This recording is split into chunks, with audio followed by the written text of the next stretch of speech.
踊ってました。ポーンって一本飛びました。すごく違和感があるの、それを見ると落ち込みだめっていうでしゃばらずっていうですね。エコモマイ。このチャンネルではフラのこと、ハワイのこと、福井県福井市にある私たちのスタジオのことなどを楽しくお伝えしています。ハワイの文化や精神について一人でも多くの方に興味を持っていただけると嬉しいです。国枝先生に聞いてみよう。アロハ、国枝カーヘオナーラニサカイフラスタジオ、坂井国枝です。画面外から娘のりかこです。今日もよろしくお願いします。今回は、国枝先生にフラを踊っている時にしてはいけない絶対ルールについて教えていただこうと思います。何言えばいいんだろうか。ちょっと待ってね、考える。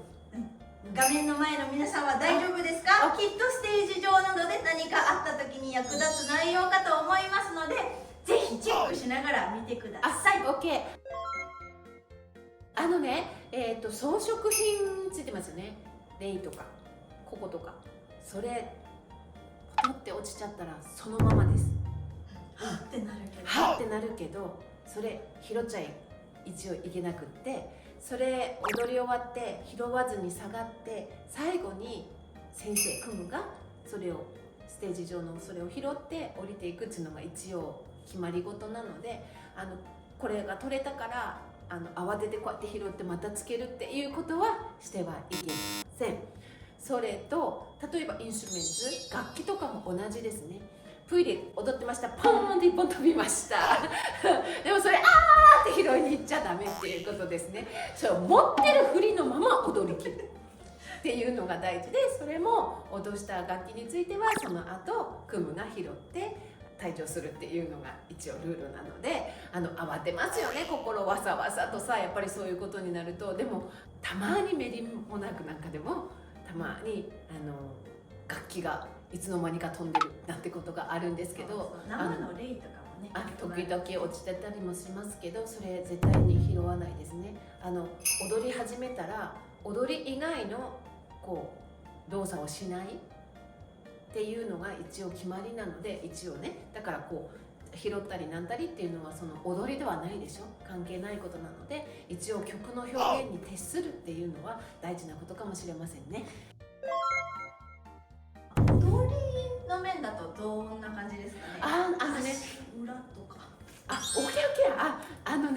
ー。昔ハワイの人たちは靴とか、そういうもの履いてませんでしたよね。なので足の裏は非常に汚いもので、王様の方に足裏を見せると一応落ち首ダメっていうカップがあったので、ステップなんか踏んでても必ずつま先の方はつけて、かかとは浮くんですけど、足の裏を見せるようなステップっていうのはあまりないですね。恋とかたまにね跳ね上げるステップはあるんですけど、それも前の方に向かってあまり足の裏を見せるっていうステップはないかなと思いますし、これ私の感覚ですけど、カヒコのステップではクロスするようなステップがあまりないような気がします。たまにアウアナでクロスしてステップを踏むようなことはあるんですけど、例えば足をクロスするようなステップはあまりないかなって、なんていうの、私はそれがすごく正しいポジショニングっていう気がするんですけどね。そうですよね。立ち位置、フォーメーションとかが入った時にどう動いたらいいか分かんなくて、気づいたら足がクロスしちゃってるみたいなのをたまに見かけるんですけど、それも実は NG だったりしますよね。なんかね、すごく違和感があるの、それを見ると。クロスした時になぜか違和感があるから、やっぱしない方がいいかなっていう感じはしますね。はい、目線はどうですか？目は。そうそう、目キョロキョロ動くともう落ち着きないですよね、踊ってる時に。なんかそのストーリーテラーの部分だから、なんか自分の立ち位置どうとか上見たり下見たり、自分の立ち位置合ってるかなってこうやって下でねポイントを探したりとか、そういうのはしない方がいいですね。なんとなく踊りながら探れるような心のゆとりがあるといいかなっていう感じがします。はい。あとは何かあったかな？なんか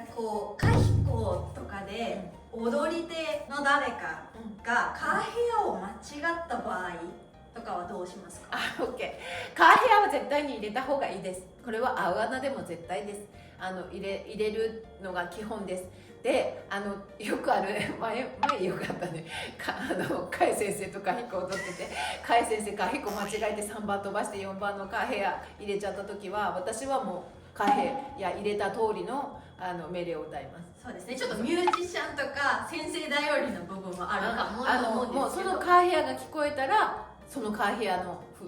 命令を歌うので、カーヘアが間違ったらそのカーヘアを入れた子がそのバースを踊るつもりでそこをやってるので、こっち側とかミュージシャン側はそれに合わせてそのメロディーを歌う。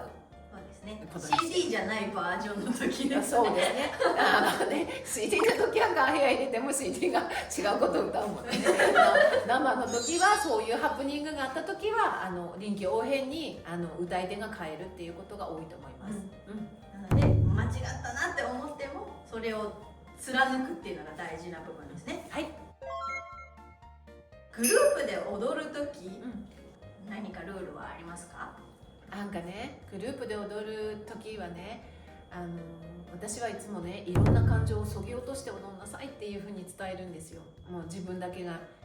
上手に踊れたらいいとか、なんか自分さえ良ければいいとかではなくて、グループで踊る時ってみんなの調和がとても大事でしょ。だから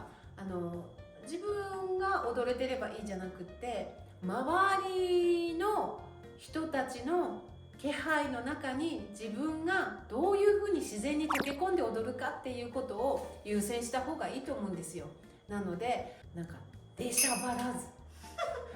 そうですね、引き込みすぎず、なんていうの、立ち位置にしてもちょっと前に出て踊ってたり後ろに下がって踊ってたりっていうのもよくなくって、なんかバランスとか調和っていうところを考えてまとまって踊れてるといいかなと思います。そうですね、横の列が揃ってて初めて揃ってるっていう風にメリモとかでは審査されますもんね。そうですね、今回は国枝先生にフラを踊っている時にはしてはいけないルールについて教えていただきました。ちょっとなんか違う感情が出たらごめんなさいでもいろんな場面でのルールみたいな部分がわかるかなと思うので、もしこういうことが起こった場合はこの動画を思い出してちょっと自分を落ち着けるみたいなものに使ってもらえたらいいかなと思います。そうですね、こういう時はどうするっていう質問も、答えられる範囲でお答えできたらいいかなと思うので、コメントとかでお伝えくださると嬉しいです。それでは今日はこの辺でした。最後までご視聴いただきありがとうございました。チャンネル登録ポチ、グッドボタンポチ、どうぞよろしくお願いします。